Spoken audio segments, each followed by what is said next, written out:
दोस्तों, आपने भोजपुरी फिल्म कई बार देखा होगा और कई बार भोजपुरी एक्टर्स को भी देखे होंगे, लेकिन क्या आप जानते हैं ये भोजपुरी एक्टर्स एक फिल्म का कितना चार्ज करती है?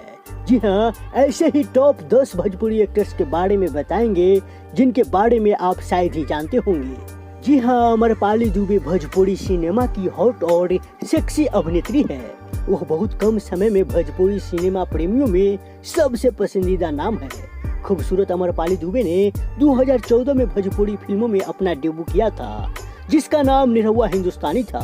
उन्हें हर फिल्मों के लिए करीब 25 से 30 लाख रुपए दिए जाते हैं। वह टॉप 10 हाई स्पीड में भोजपुरी एक्टर्स में नंबर 1 रैंक पर है।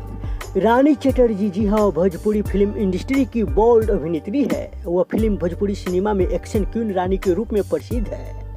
वह भोजपुरी फिल्मों की एक अभिनेत्री है। उनकी लगभग फिल्म बॉक्स ऑफिस पर सह अभिनेताओं के समर्थन के बिना हिट है। उन्हें हर फिल्म के लिए करीब 20 से 25 लाख रुपए दिए जाते हैं। अक्षरा सिंह, जी हाँ, भोजपुरी फिल्म के एक प्रतिभाशाली अभिनेत्री है। वो बहुत अच्छी डांसर भी है।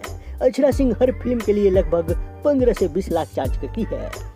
मोनालिसा, जी हाँ, मोनालिसा भोजपुरी फिल्म उद्योग में एक लोकप्रिय और सबसे खूबसूरत अभिनेत्री है। उनके बोल्ड दृश्यों को दर्शकों को ड्राइव करने के लिए जाना जाता है। वो हर फिल्म के लिए 15 से 20 लाख के बीच मांग करता है। काजल राघवानी, जी हाँ, काजल राघवानी भोजपुरी फिल्मों की एक प्रतिभाशाली अभिनेत्री है। वो भोजपुरी फिल्मों की बोल्ड लड़की है और इंडस्ट्री की सबसे खूबसूरत अभिनेत्रियों में से एक मानी जाती है। हर फिल्म के लिए उन पर करीब 20 से 25 लाख रुपए चार्ज किए जाते हैं। अंजना सिंह, जी हाँ, अंजना सिंह भोजपुरी फिल्म की लोकप्रिय और सफल अभिनेत्री है। वो हॉट केक उद्योग के रूप में प्रसिद्ध है। अंजना सिंह ने प्रति फिल्म 10 से 15 लाख का वेतन लिया है। प्रियंका पंडित, जी हाँ, भोजपुरी फिल्म उद्योग में प्रतिभाशाली सितारे है। वो भोजपुरी फिल्म में हॉट और खूबसूरत अभिनेत्री है। प्रियंका पंडित को हर फिल्म के लिए लगभग 10 से 15 लाख की भुगतान किया जाता है। पाखी हेगड़े, जी हाँ, पाखी हेगड़े आज भोजपुरी फिल्मों की सबसे हॉट और मोस्ट अपडेट एक्टर्स है। वो कन्नड़, मराठी फिल्मों में भी काम कर चुकी है। पाखी हेगड़े और दिनेश लाल यादव 2010 से 2014 तक सबसे बड़ी हिट जोड़ी थी। वो हर प्रोजेक्ट के लिए 10 से 12 लाख चार्ज करती है। रिंकू घोष, जी हाँ, रिंकू घोष भोजपुरी सिनेमा की एक सफल अभिनेत्री है। वह अजय देवगन स्टार बॉलीवुड फिल्म हिम्मत वाला में एक आइटम नंबर था। रिंकू हर फिल्म के लिए 10 से 12 लाख चार्ज करते हैं।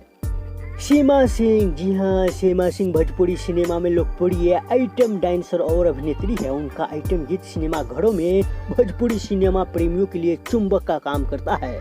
सीमा सिंह प्रति फिल्म और आइटम सॉन्ग के लिए 1 से 1.5 लाख का वेतन ले रही है। दोस्तों, वीडियो अच्छा लगा हो तो वीडियो को लाइक कर देना और चैनल को भी सब्सक्राइब कर देना। दोस्तों, ऐसा ही वीडियो और आप देखना चाहते हैं तो आपको मेरे चैनल पे मिल जाएगा।